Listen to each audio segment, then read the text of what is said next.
Բարև ձեզ, հարգելի հեռուստադիտողներ, հայորդիներ հաղորդաշարի այսօրվա հաղորդումը նվիրված է Մաղաքիա Պատրիարք Օրմանյանին, մի նշանավոր եկեղեցականին, ով բոլոր հնարավորություններն ուներ դառնալու կարդինալ եւ միգուցե Հռոմի պապ, սակայն ճիշտ համարեց վերադառնալ, ծառայելու հայ ժողովրդին, դառնալ հետագայում բազմավաստակ հայագետ եւ հայ եկեղեցու սյուներից մեկը։ Մեր հաղորդման հյուրերն են Մեսրոպ Մաշտոցի անվան Հինձեռագրերի ինստիտուտ մատենադանի գլխավոր ավանդապահ Գևորգ Տեր-Վարդանյանը եւ Մայրաթոր Սուրբ Էջմիածնի Վաչև Թամար Մանուկյան մատենադանի տնօրեն Տեր Արարատ Քահանա Պողոսյանը։ Այժմ հարգելի հեռուստադիտողներ, դիտենք փոքրիկ տեսանյութ նվիրված Մաղաքիա Օրմանյանի կյանքի եւ գործունեությանը։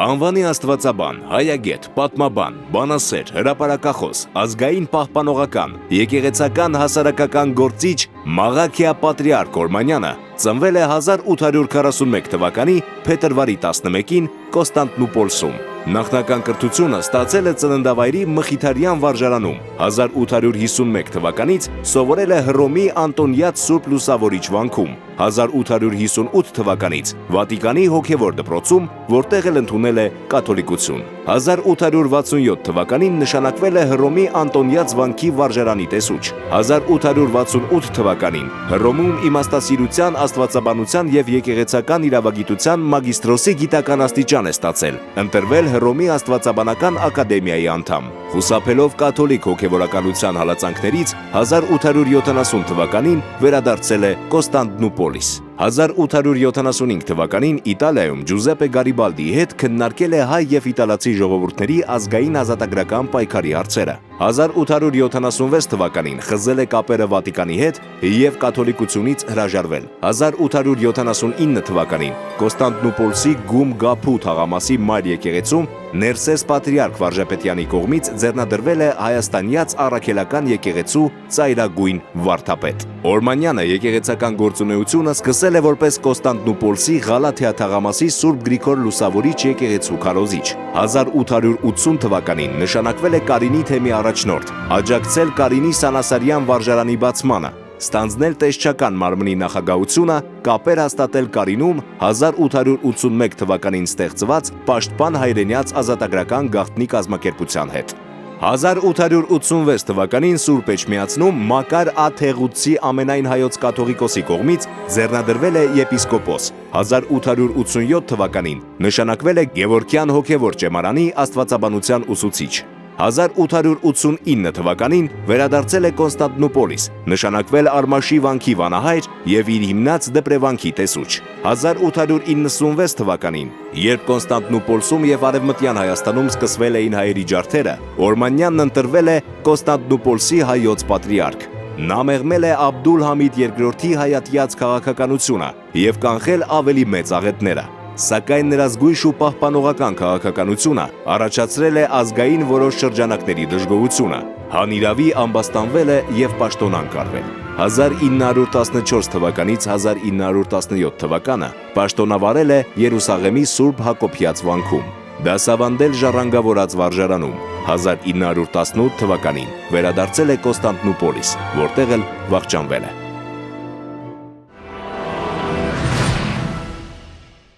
Այսօր ձեր օգնությամբ փորձենք բացահայտել Օրմանյան հսկային։ Պարոն Տեր-Վարդանյան, գաղտնիք չէ, որ հայ հոգևորականներից ամենից շատ շոշափված եւ քննարկված անուններից մեկը հենց Օրմանյանն է, եւ այդ տեսանկյունից առաջին հայացքից գուցեև թվա, որ նրա մասին խոսելը, ինչ որ գնահատական տալը բավականին հեշտ կլինի, սակայն մյուս կողմից, երբ որ խորանում ես նրա գործունեության մեջ, անգամ արդեն դժվար է դառնում կողմնորոշվել, թե որտեղից սկսես, ինչով ավարտես, նրա գործունեության հատկապես որ փուլը առավել արժևորես, նրա գործունեության բազմաբովանդակ գործունեության որ հատվածները, առանցքային որ փուլերը դուք կառանձնացնեիք։ Ես կյանքի ամբողջ ընթացքը կգնահատեի իսկապես ճիշտ ճանապարհով ընթացած եւ նպատակադրված, նպատակամաղված գործունեություն։ Սկսելով նրա ուսումնառությունից, որ Հռոմում էր, Վատիկանում էր եւ որը, եթե ասեմ, որ մեր եկեղեցական կյանքին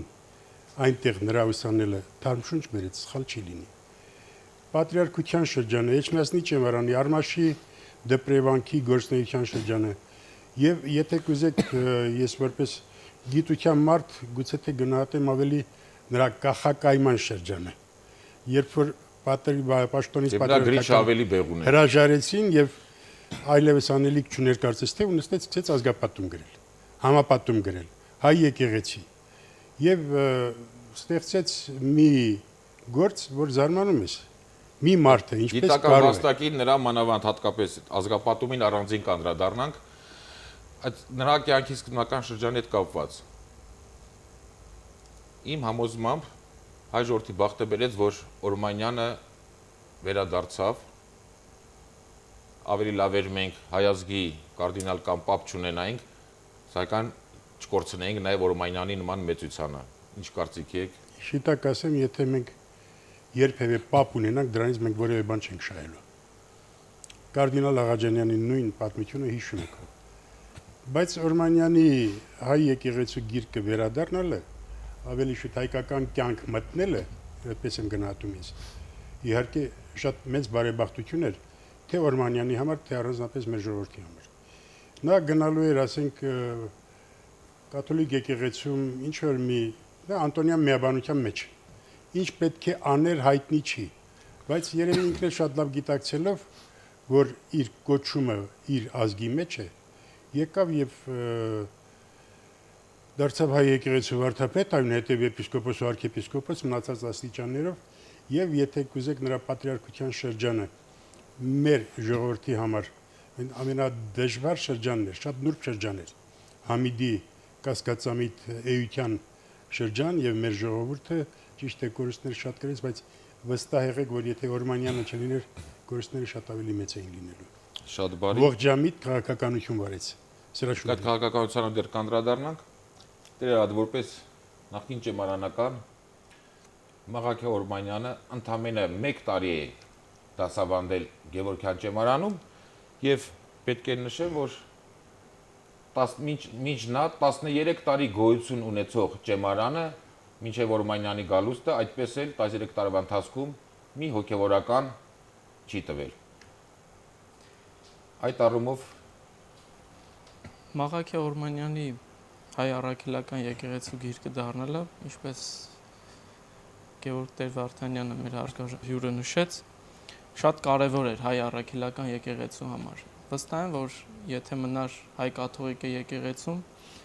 նույնպես ունենալու ենք շատ շնորհալի հոգևորական, ինչպես որ շատ մխիթարյան հայրերին էր հարիր, բայց կարևոր է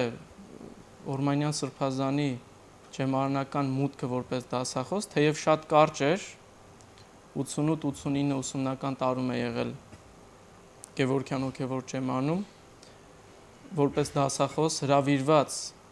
կաթողիկոսի կողմից որպես աստվածաբանության դասախոս, բայց նրա հմայքը եւ եկեղեցականի եւ գիտնականի շատ մեծ է եղել։ Եվ հենց այդ հմայքն էր, որ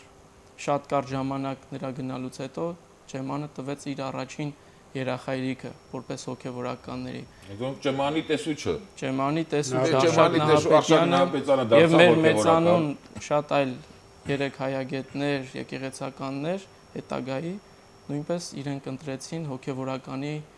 ճանապարհը եւ դա առաջին երախայրիկն էր եւ որի վաստակը վստահաբար պատկանում է Մաղաքիա Օրմանյանին։ Ճեմարանը իսկական հոգևոր հաստատություն դառնալու ճանապարհին ինքը դրեց։ Մինչև այդ միջնակարգ ուսումնական հաստատություններ, որ մեր ազգին լավ մտավորականներ շատ տվեց, բայց հոգևոր հաստատություն, հոգևոր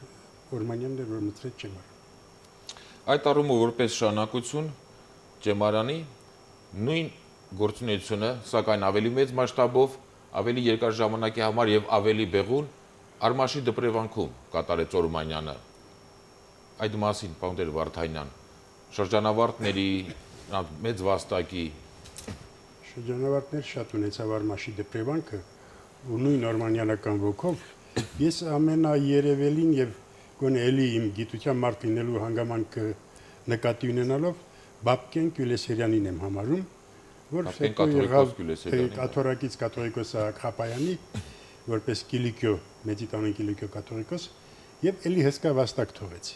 Նրա մանր ուսումնասիրությունները մի կողմ, բայց պատմություն կաթողիկոսած Կիլիկիո, ըստ էության Օրմանյանի ազգապատումի շարունակություններ։ Ավելին, նույն Բաբկեն Կյուլեսերյան կաթողիկոսին ենք պարտական դեր Վարդապետ շրջանում եպիսկոպոս, որ Երուսաղեմում Օրմանյանի մահից 10 տարի անց ազգապատումի երրորդ հատոր հրատարակեց։ 1000 մեղա, եթե Կյուլեսերյանը ուսուցիչ շտակի նկատմամբ պարտքը կատարեց։ Այո, եւ տեսեք, ուրիշ մի հանգամանք էլ, էլի ազգապատումի մասին մենք խոսելու ենք բնականաբար, բայց առաջաբանում Օրմանյանը նկատում է, որ գուցե թե նորից հրատարակելու կարիք լինի նույն ազգապատումը, այդ դեպքում ինքը վստահ չի, թե ինքը կհասցնի վերահասու լինել կապրի թե չէ, եւ կտակ է թողնում իր ջեմարանական սան Կարապետ Տեր-Մկրտչյանին եւ արմաշական սան Բաբկեն Կյուլեսերյանին, որ նրանք հսկողությունն իրենց վրա վերցնեն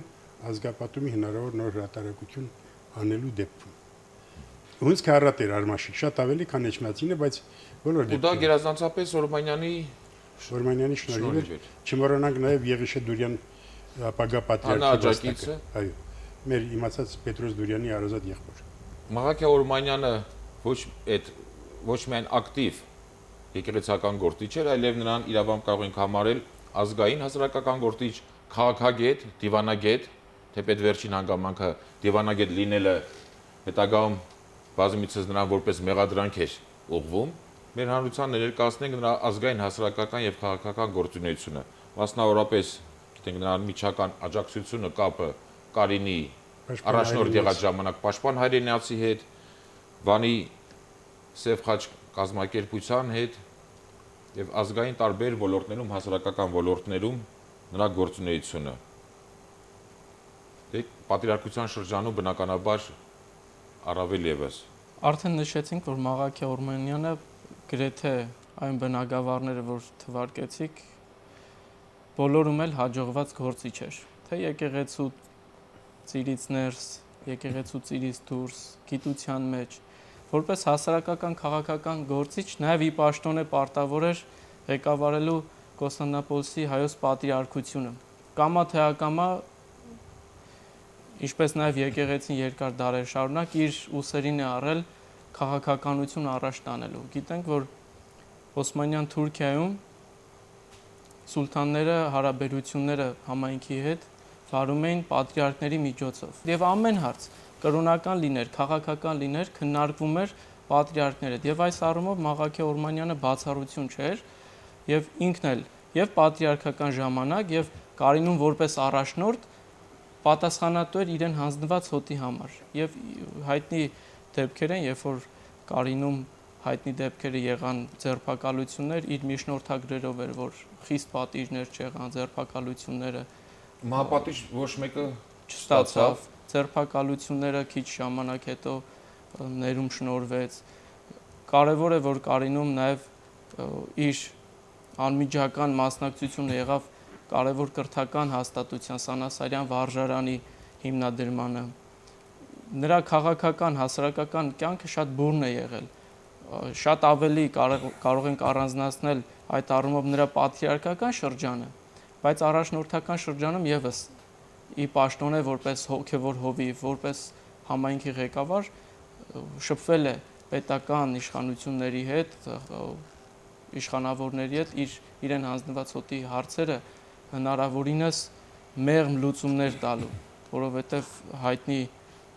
իրողություն էր, որ այդ շրջանում եւ ընդհանրապես հայ ժողովուրդը Օսմանյան կայսրության մեջ հալածյալ դիրքում է եղել։ Շատ քիչ են եղել եւ կարճ այն ժամանակները, երբ որ բարի հայացքով է նայել Օսմանյան իշխանությունը հայ ժողովրդին, որպես սեփական ժողովուրդ։ Հիշենք, որ Մաղաքիա Օրմանյանը պատրիարք է եղել Աբդուլհամիդի, Արյունարբու Աբդուլհամիդի սուլթանության տարիներին։ Եթե անդրադառնանք պատրիարքական շրջանին, 1896-ից 1908 թվականները շատ բուրըն տարիներ էին, արդեն նշվեց, որ դրանք այլևս այն 300,000 կորուստ ունեինք, Օրմանյան Սրբազանը պատրիարք դարձավ այդ օրերին։ Նախորդ պատրիարքներից իր նախորդը կոչվում էր Երկաթե պատրիարք, Իզմիրլյան պատրիարքը, երբ որ սուլթանից անընդհատ պահանջներ էր ներկայացնում սուլթանին։ Նախորդն ավելի թույլ էր, բայց արդեն նշեցինք, որ Մաղաքիա Օրմանյանը ուներ դիվանագիտական նաև շնորհ։ Նա կարողացավ իր այս շնորհից օգտվել եւ 96-908 թվականներին մենք չենք տեսնում Օսմանյան կայսրության տարածքներում բռնածավալ տարերային հայկական կոտորածներ։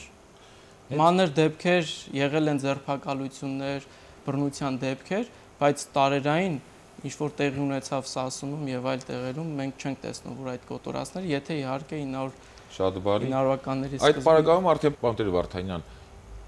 հանդես է գալիս եւ պիտի գնահատենք Մաղաքիա Օրմանյանին եկեղեցականից բացի կամ ավելին որպես քաղաքագետի եւ դիվանագետի։ Մասնավորապես նա պատրիարք դարձավ 1895-96 թվականների հայկական կոտորածներից հետո, սակայն նրա պատրիարքության 12 տարիների ընթացքում Թուրքիայում Աբդուլհամիդյան այդ ռեժիմի պայմաններում հայկական կոտորածներ չեղան։ Ընդ որում Օրմանյանը պատրիարք դառնալով առաջին քայլ եղավ իրենից առաջ կոտորածներից հետ արդյունքում 1200 հայ բանտարկյալների ազատ արձակումը։ Նա շնորհիվ այդ ամենը տեղի ունեցավ, մասնավորապես նաև քաղաքական տեսանկյունից Օրմանյանը շատ դիպուկ գնահատել է, որ զոհված 300,000 կյանքերը այդպես էլ չկարողացան եվրոպացիներին տեղից շարժել։ Որպես դիվանագետի գնահատեք, որտեղ նաև մեղադրանքներ կան Օրմանյանին ուղղված, որ Օրմանյանն անընդհատ ձգտում էր, սիրում էր կարճած մնալ իր պատրիարքական աթոռին, հանուն այդ պատրիարքական աթոռի կարճած մնալուն չէր ուզում հրաժարվել, մինչդեռ հայտնի է, որ առնվազն 4 անգամ նա սուլթանին հրաժարական է ներկայացրել։ Եվ այդ հրաժարականների պատմությունն ինքն իսկ գնահատել է որպես լարախաղացություն։ Գազանազուսպի եւ լարախաղացավ, շատ դիպուկ գնահատական։ Շատ դիպուկ գնահատական։ Իրենից ավելի լավ որևէ մեկը չէր կարող ասել դա։ Իսկ այն թե նա Համիդի կամակատարներ, չգիտեմ, Արյունոտ սուլթանի գործակից եւ այլն, ընդամենը ժամանակի, եթե ասենք, տակ գլուխ կուսակցական որոշ անհատների վերաբերմունքը կամ չբավարարված մարդու գնահատականն էր, սխալ չի լինի, որովհետև այդ պայմաններում ուրիշ որևէ կերպ վարվելը ընդամենը կլիներ ոչ խելամիտ քայլ։ Ընդհանրապես Օրմանյանի ամբողջ կյանքը գործունեության բոլոր դրսևորումները իր աստվածատուր խելքի դրսևորումների բաներն են, հետևանքն են։ Դիվանագիտական ձիրքն էլ խելքի արդյունք է բանի։ Կամ դիվանագետ լինելու համար շատ զորեղ պիտի լինես, եթե պետություն ես եւ այլն, կամ էլ խելոք պիտի լինես, եթե անհատ մարդ ես։ Այս երկրորդը Օրմանյանն էր։ Եվ իսկապես կարողացավ ծանր է դժվար շրջանում առանձին միջադեպերը չհաշված, առանձին անհատների մտավորականների նկատմամբ թուրքական իշխանությունների բռնություններն ու ոտնձգությունները չհաշված կարողացավ հավասարակշիռ զուսպ գործունեություն ծավալել եւ սուլթանին շատ դեպքերում զսպել որևէ կատաղի քայլից։ Բոլոր դեպքերում հայկական կոտորածները 12 տարիների ընթացքում տեղի չունեցավ։ Այո, շնորհիվ նրա խելամտության էլի։ Խելամտության եւ նաեւ գնահատելի այդ փաստը արդեն, որ Աբդուլհամիդի նման մի բռնակալի իշխանության ներքո պատրիարք լինելը դա ավինևին էլ հաճելի պարտականություն չէր, այլ շատ ծանր վտանգներով լեցուն բեռ էր, պատասխանատու բեռ էր։ Օրմանյանը թե որպես գործիչ, թե նա տարբեր ոլորտներում զուտ չէր բավարարվում միայն վարչարարական գործունեությամբ։ Օրմանյանը մեզ համար, աշխարհիկներից համար առաջնորդին հայտնի է որպես խոշոր հայագետ, խոշոր գիտնական եւ արդեն տաղավարի սեղանին դրված ազգապատումի հատորները դրա լավագույն վկայությունն են։ Պետք է նշել, որ ակնհայտ արդեն անգամ նրանք, ովքեր Օրմանյանի գործունեությանը բնավ ծանոթ չեն, տեղյակ չեն, զուտ ազգապատումի այդ ծանրակշիռ հատորները տեսնելով արդեն յուրատեսակ պատկառանք են զգում։ Խնդրում եմ անդրադառնանք ազգապատումին, այս կոթողային ինքը իր համար հուշարձան ստեղծեց փաստորեն Մաղաքիա Օրմանյանը։ Նշվեց արդեն, որ Մաղաքիա Օրմանյանի պատրիարքական աթոռից հրաժարումից հետո այլևս կարծես թե անելիք չուներ։ եւ ասում է շատ հանգիստ քաշվեց իր համապատասխան բնակավայր եւ սկսեց ստեղծագործել։ Գիտենք, որ այդ տարիներին ստեղծվեց առաջին, երկրորդ հատորները, որը հետագայում արդեն Պապկեն Գյուլեսերյանը երրորդ հատորը տպագրեց, սակայն այս աշխատությունը չեմ սխալվի, եթե ասեմ, այսօր չգերազանցված հայ եկեղեցու եւ հայ ժողովրդի պատմության լավագույն եւ ուսումնասիրություններից է եւ սկզբնաղբյուրներից։ Նրա գիտական պաշարի մասին խոսում է հենց իր աշխատությունը, սկզբնաղբյուրների տիրապետումը, յուրահատուկ վերլուծությունը, կարողանալ տարբեր սկզբնաղբյուրների տեղեկությունները վերլուծել, համադրել եւ դրանցից նոր ճշմարտություններ դուրս բերել, իրեն հատուկ էր Օրմանյանի անգերազանցելի մնաց։ Անգերազանցելի է մինչև օրս։ Ես սա ասում եմ որպես Գևորգյան հոգևոր ճեմարանի եւ Ազգենյան հոգևոր դպրանոցի հայ եկեղեցու պատմության դասախոս նաեւ, որ ծանոթ եմ քիչ թե շատ հայ եկեղեցու պատմության դասակերպերին։ Պարոն Տեր Վարդանյան, ոչ մի տրամաբանության չի դիմանում, որ մեկ անհատ, եկուզ նման բազմակողմանի զարգացած իզորու լինի նման հատորներ։ Էլի մեծ մտքի, ավելի շուտ մեծ ընդգրկման դեր մարդու հատուկ կարող է լինել սա եւ նաեւ խնդիրը դիտարկենք մյուս տեսանկյունից, որ շարադրանքը այնպես է, որ ընթերցողի ուշադրությունը չի շեղվում։ Ամեն ինչ, բոլոր աղբյուրները հղված են։ Բայց շարադրանքի մեջ հատուկ առաջաբանի մեջ էլ ասում է, եթե տողատակի ծանոթությունները հեղինակի գիտունության մասին են վկայում, ապա ընթերցողի ուշադրությունները շեղում են։ Կարճ համառոտ հղումներով մարդը իր ասելիքն ասում է, փաստերը համադրում եւ ճշմարիտ լուծումը գտնում, իրար հակասող փաստերը հաշտեցնում։ Եվ գործի արժեքի առումով հիշենք մի ուրիշ բան եւս։ Այս գրքի սա 4-րդ հրատարակությունն է։ Առաջին հրատարակությունից հետո մի անգամ Բեյրութում հրատարակվեց 66-69-ին եւ երկու անգամ 2001-ին մեկ Անտիլիաս, մեկ Էջմիածին։ Հա, վերջի հրատարակությունը արդեն Գարեգին երկրորդ ամենայնաց կաթողիկոսի օրոք է։ 19-րդ դարում մեր ազգային եկեղեցական պատմության մեջ ես չեմ հիշեր եկեղեցականը, որ անընդհատ գործի վրա եղածը այնպես ինչպես որ էր։ Օրմանյանն օժտված էր բազմակողմանի կարողություններով եւ ատոնք շնորհիվ է, որ կարող եղավ անցնել գործեգործ եւ ասպարեզե ասպարեզ եւ աշխատեցավ շարունակ, մշտագործ եւ անպարապ աշխատությամբ։ Իրողությունն է, որ մեծապես կբարձրացնե իր արժանիքը եւ արժանիք է զինքն ազգային երախտագիտության։ Պապկեն կաթողիկոս Գյուլեսերյան։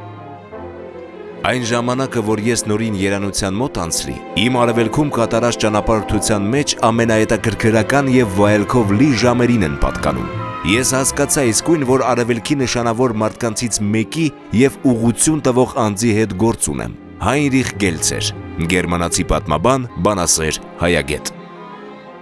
Օրմանյան մեր եպիսկոպոսներուն երիտասարդն է, ինչ որ մեծ բան է հարկավ, եւ մեր երիտասարդներուն եպիսկոպոսն է, ինչ որ ավելի մեծ բան մնե, Գրիգոր Զոհրաբ։ Օրմանյանի կյանքն ու գործունեությունը շատ տեսակետներով կարող է ուղեցույց եւ չափանիշ լինել մեր ներկա կյանքի ավելի լուրջ վերլուծության եւ հասկացողության։ Նա օրինակ եւ զսպանակ պիտի հանդիսանա մեր աղմկարարության եւ խոսքի հերոսներուն, որ այլևս չգործադրվեն ամբողջավարության եւ ժողովրդի հոգին թունավորող այն միջոցները, որ շարունակում են գործադրվել երբեմն եւ այժմ։ Օրմանյանի անմահության հուշարձանը իր գրական, գիտական աշխատանքներն են։ Գարեգին կաթողիկոս Հովսեփյան։ Ազգապատումը ընդհանուր առմամբ ներկայացվեց, մեր հեռուստադիտողներն էլ սեղանին կարող են տեսնել եւ հորդոր, որ նաեւ ծանոթանան։ Տեր Արարատ, խնդրում եմ ներկայացրեք Օրմանյան պատրիարքի մյուս կոթողային տարիների աշխատանքի արդյունք աշխատության համապատումի մասին։ Դրա արժեքը որն է։ Եթե ազգապատումը հայոց պատմության, հայոց եկեղեցու պատմության բնագավառում էր նրա գլուխ գործոցը, ապա աստվածաբանության մեջ նրա գլուխ գործոցը կարող ենք համարել համապատումը եւ տեղիկ աստվածաբանությունը։ Իրենց բովանդակությամբ մեկնողական այս եւ աստվածաբանական հարուստ գիտելիքների պաշարը ամբողջ Օրմանյանի աստվածաբանությունը խտացված է գրեթե այս երկու աշխատությունների մեջ։ Իհարկե նրա բազմաթիվ հոդվածներին, ծիսական բառարանին, որ մինչև այսօր էլ եկեղեցականի ձեռքին է, չենք անդրադառնում։ Սեղանի գիրք է։ Սեղանի գիրք է, այո, ծիսական բառարանը նրա համապատումը, որը ըստ նրա 4 ավետարանների հաշտեցման կարծես թե փորձ էր յուրահատուկ, եւ այդ համապատումի միջոցով կարողացել է այն խրթին հատվածները, որ կան տարբեր ավետարանական հատվածներ, որ կրկնվում են 4 ավետարանիչների մոտ, իմի բերել եւ դրանց համապատասխան մեկնաբանություն տալ։ Այսինքն ոչ միայն եկեղեցականների, այլև ընդհանրապես Աստվածաբանների գործը բավականին հեշտացրել է։ Եվ այդ առումով ոչ միայն հայ աստվածաբանության, ընդհանրապես աստվածաբանության մեջ սա լուրջ ներդրում է հայ աստվածաբանության առումով եւ ընդհանրապես համաշխարհային։ Եվ շատ կարեւոր է նա եւ ծիսագիտության մեջ, եւ աստվածաբանության, եւ դավանաբանության մեջ մնում է մեր եկեղեցու լավագույն մտածողներից մեկը։ Պարոն Տեր Վարդանյան, հայոց եկեղեցին կամ հայ եկեղեցին աշխատությունը, որը ծավալով բնականաբար ազգապատմանը զիջում է, սակայն թարգմանվել, հրատարակվել է տարբեր լեզուներով, ընդ որում հենց ֆրանսերեն առաջ հրատարակությունը կրկին գրանցվեց արգելված գրքերի ցանկում Վատիկանի կողմից։ Այս աշխատությունը ինչպես կգնահատեիք։ Սա մեր եկեղեցու մասին հանրագիտական ամփոփ հնարավոր չափով համառոտ տեղեկանք է, այսպես ասենք։ Եվ բազմաթիվ լեզուների թարգմանվել ու հրատարակվել հենց դրա նշանակն է։ Նաև վերջինաշով հայերեն քանի հրատարակությունից սա էլ նայենք։ Եվ որևէ մեկը, որ մեր եկեղեցու մասին ուզում է պատկերացում կազմել, այս փոքրացավալ աշխատությունը կարդալով դրիվ բավարարված պետք է լինի։ Վերջապես բոլորը չէ որ ազգապատումի հատորները նստելու են, կարդալու են, կարող են այս մի փոքրիկ հատորի կողմել։ Բանը մի խոսքով էլի չգերազանցված աշխատություն է։ Թե ազգապատումը, թե հայոց եկեղեցի գիրքը, էլի Օրմանյանի մեծ մտքի արգասիքն են, գիտենք ուրիշներ, ուրիշ հեղինակներ, որոնք վանկավարժական ու սուչական առիթներով եկեղեցու պատմության դասագրքեր են գրել, մեր եկեղեցու մասին էլի ամփոփ խոսք են գրել։ Բոլոր դեպքերում Օրմանյանն են օգտագործել, այլապես եթե նրանից առաջ են գրել, հիմա հնացած են։ Այսինքն Օրմանյանը մի շարադրանք է արել, որը գերազանցում է բոլորին։ Շատ դեպքերում հետագա ուսումնասիրողները նաև արտագրել են, օգտվել են, անգամ հեղինակին չնշելով։ Արդեն չասենք, որովհետև դա իրենց խղճի խնդիրն է։ Տեր, որպես երիտասարդ հոգևոր սպասավոր, Մաղաքիա պատրիարք Օրմանյանի կերպարը ինչքանով է ուսանելի մեր ներկա երիտասարդ հոգևորականների համար։ Նրա կյանքի համառոտ ուրվագիծը, երբ որ նայում ենք հայ առաքելական եկեղեցու, բացի ամենայն հայոց կաթողիկոսության գահակալի պաշտոնից բոլոր աստիճաններով եւ պաշտոններով անցել է։ Սակայն եթե նորից անդրադառնում ենք նրա կենսագրականին, տեսնում ենք, որ որքան համեստ մարդ էր, որպես մարդ եկեղեցական։ Ժողովրդական մարդ էր եւ ներող էր։ Այս մասին փաստված է, որ երբ որ իր դեմ մահափորձ արեցին, մի երիտասարդ էր հայտնի է, երբ որ մահապատժի պիտի ենթարկեն, ինքը միջնորդեց, ինքը խնդրեց, որ մահապատիժ չլինի։ Եվ նույնիսկ երբ որ կրոնական խառը ժողովը իրեն 908 թվականին մեղադրեց, մինչև 13 թիվը գիտենք, որ ինքը չէր արդարացել։ 13 թվականին իր մեղադրանքներից ինքը ազատվեց, իր դեմ ուղված։ Այդ ընթացքում էլ ինքը որևէ մեկի դեմ չթշնամացավ, որևէ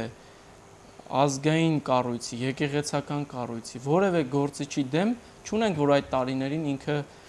երբևէ ինչ-որ մի դեմ գրված խոսք ունենա,